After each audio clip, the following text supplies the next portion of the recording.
Welcome to Guitar Center, where you'll be performing preventative maintenance tasks for anywhere from 1 to 3 vendors depending on the location you're servicing, which feature displays that include the Yamaha H-Fixture keyboard display, the Casio 3-tier keyboard display, and travel guitar acoustic and electric guitar displays.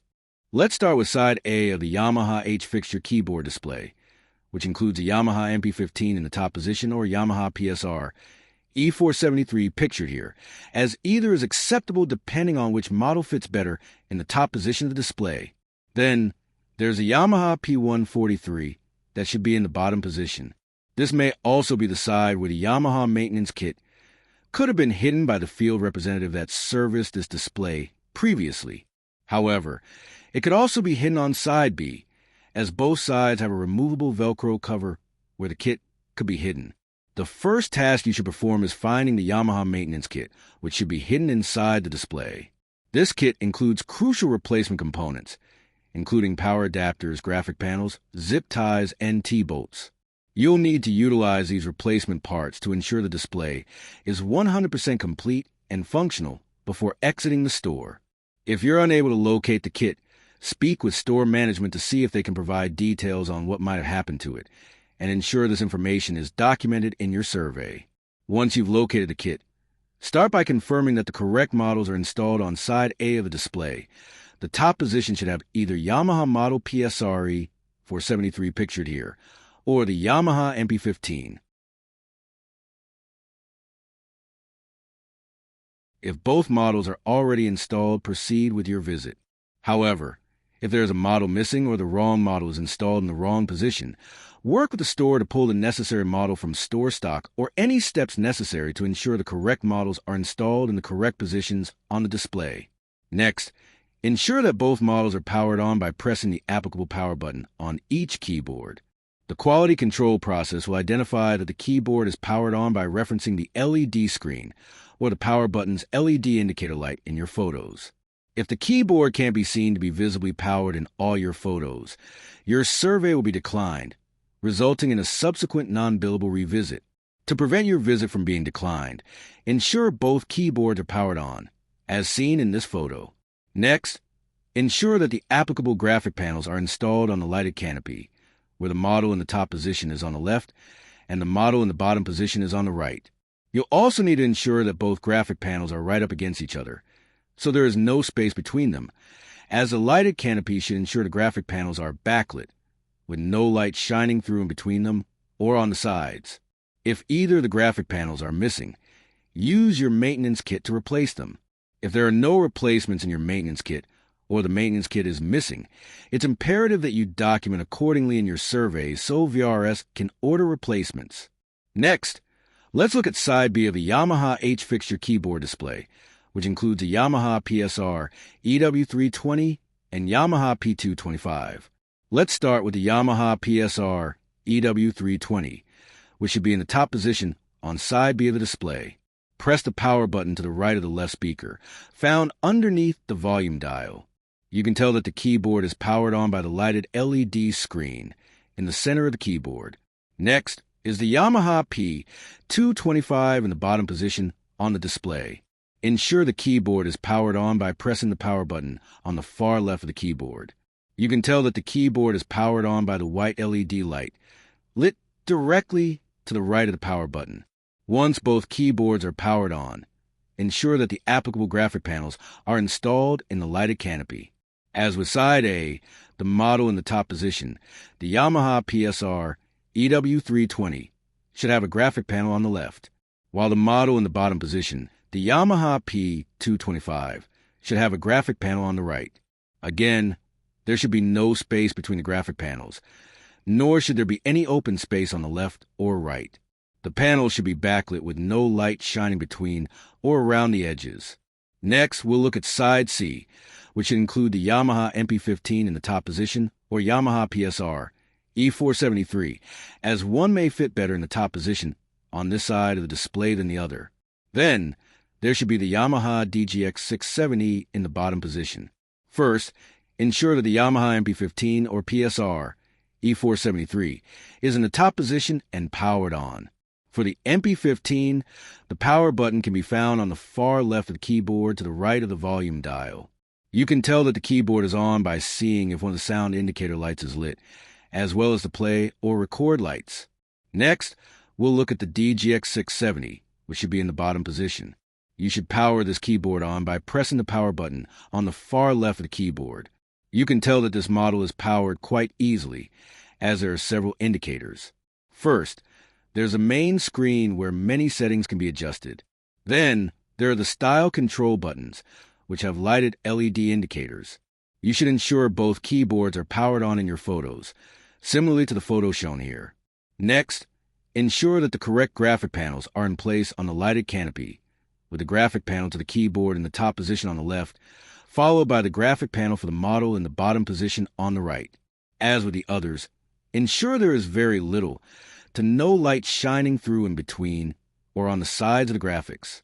They should only be backlit by the canopy where both panels butt up against each other. Finally, we have Side D, which includes a Yamaha PSR E283 in the top position and the Yamaha PSR E383 in the bottom position. Start by powering on the Yamaha PSR E283 by pressing the power button above the volume dial and to the right of the left speaker on the keyboard. You can tell that the keyboard is powered by the control screen in the center of the keyboard that displays text when powered. Then, in the bottom position, there should be the PSR E383, which can be powered by the button underneath the volume dial on the left of the keyboard, to the right of the left speaker. You can tell that the keyboard is powered on by the lighted LED screen in the center of the keyboard. As with the others, ensure the correct graphic panels are placed on the lighted canopy, with the graphic for the model in the top position on the left and the graphic for the model in the bottom position on the right. As with the others, ensure both graphic panels are pushed up against each other, so there is no light shining between them or on the sides. Now, ensure that the lighted canopy is fully lit, if it isn't already, with the top sign lit purple. It's imperative that the top sign is lit purple so it matches the color of the graphic panels and other pieces of the display. If it's not lit purple, locate the lighting remote inside the top canopy and press the purple button to change the sign's lighting to the correct color. If unable to locate the remote, see if the store knows where it is. If unable to find it, it's imperative that the missing remote is documented in your survey. Finally, walk around the display, ensuring all cables are hidden, all pedals are untangled, that all benches are pushed in, that all keyboards are powered on, that the lighted canopy is fully lit with all graphic panels pushed together with the top sign lit purple, and that there is no trash or unnecessary material on top of the lighted canopy, and that everything is centered according to where it is on the display. Ensure that you're wiping down the display and keyboards as well, so that the display is 100% complete, functional, and retail ready before exiting the store.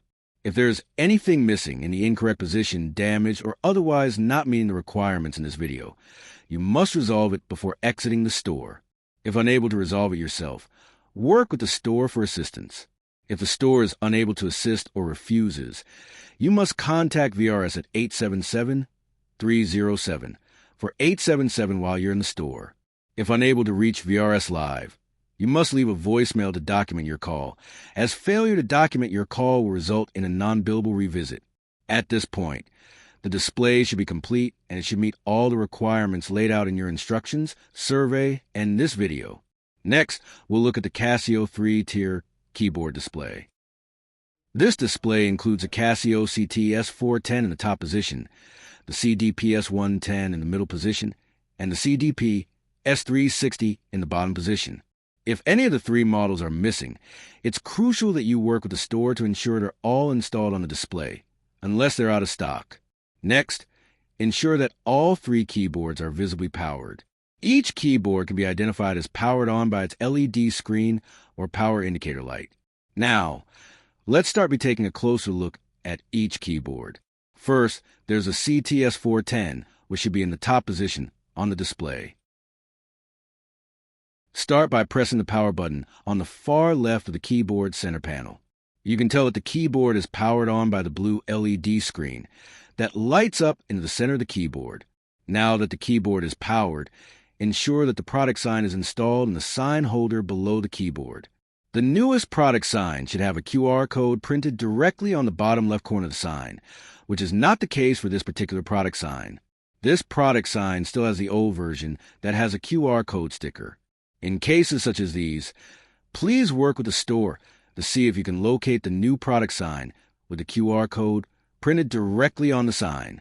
If unable to locate the new product sign, ensure it is documented in your survey, along with the steps taken to locate it, as well as the name and title of the manager that assisted you in your search. Next, let's take a look at the Casio CDP S110, which is in the middle position on the display. Start by pressing the power button towards the left of the keyboard, which is also to the left of the volume dial. You can tell that the keyboard is powered on by its red LED power indicator lights on the power and style buttons. Next, let's look at its product sign, which, if it's updated, should have a QR code printed directly on it in the bottom left-hand corner. Then, lastly, there should be the CDP S360 in the bottom position on the display. Start by ensuring the keyboard is powered by pressing the power button on the left side of the keyboard center panel. You can tell that the keyboard is powered on by the orange LED screen that lights up in the center of the keyboard.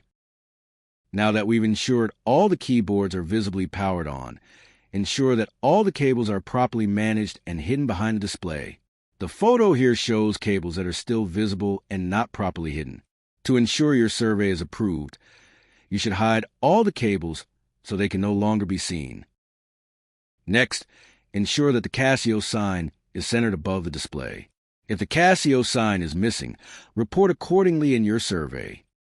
Next, ensure that all the power cables for each of the keyboards present on the display have their applicable slat-wall power cable lock to prevent the power cables from being stolen.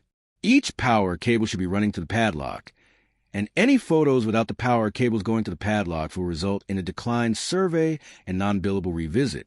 If the slat-wall locks are missing or they're installed incorrectly, work with the store to see if you can locate them or the keys needed to fix their installation.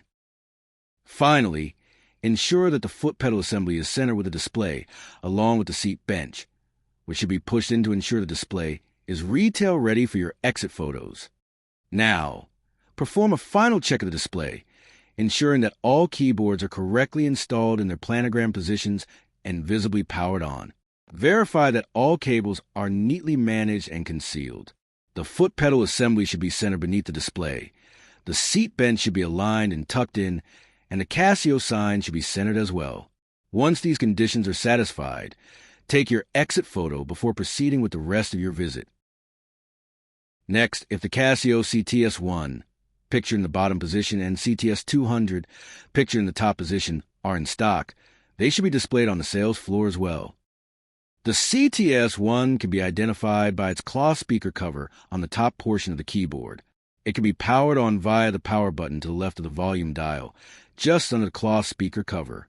You can tell that it's powered on by there being at least one white LED light that will shine on whichever setting button is pushed. Next is the CTS200, which can be easily identified by the handle in the top of the keyboard. It can be powered on via the power button, outlined in red, to the left of the volume controls and selection screen, which is also a great indicator that the keyboard is powered on. These keyboards should also have slat-wall power cable locks, with each keyboard's power cable running to the slat-wall padlock to prevent theft. Again, take a moment to ensure both keyboards are visibly powered on before taking your exit photos. If you have any issues during your visit or something is preventing you from performing these tasks successfully, call VRS for assistance while you're in the store. And last, but not least, there's Traveler Guitar. You'll be performing merchandising services for Model MK3MHS, ULAABNS, and ULWMBKBW. It's crucial that all three guitars are displayed on the sales floor within reach of customers, so they can demo each model before purchasing. If any of these models are being displayed behind the counter or out of reach of customers, it's your responsibility to ensure they are relocated to meet these requirements.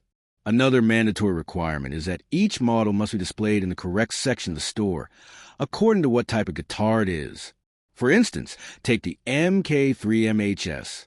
This model is an acoustic guitar and must be displayed in the acoustic guitar room at the store. This model's current sale price is $399.99, and you're tasked with ensuring that this model is priced as expected.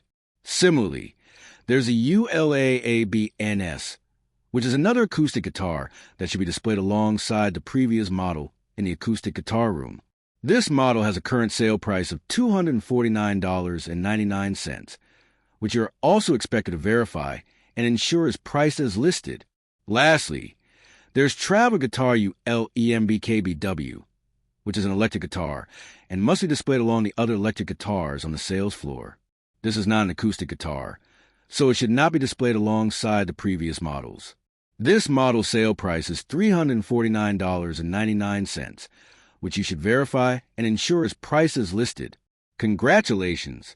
You've serviced all 3 vendors and have performed all the necessary tasks to get your survey approved. If you need any assistance ensuring your visit successful, reach out to Victory Retail Support, better known as VRS, and they will be happy to assist. But don't go anywhere just yet, because this is the best part. Want to have the chance to win TeamLink points and company-wide recognition? Make sure to write, "I love the video," in your survey's general comments, and you'll be entered into a drawing to win exactly that. Thank you for your time and excellent work in the field. And let's show Guitar Center why ActionLink is the best in the business.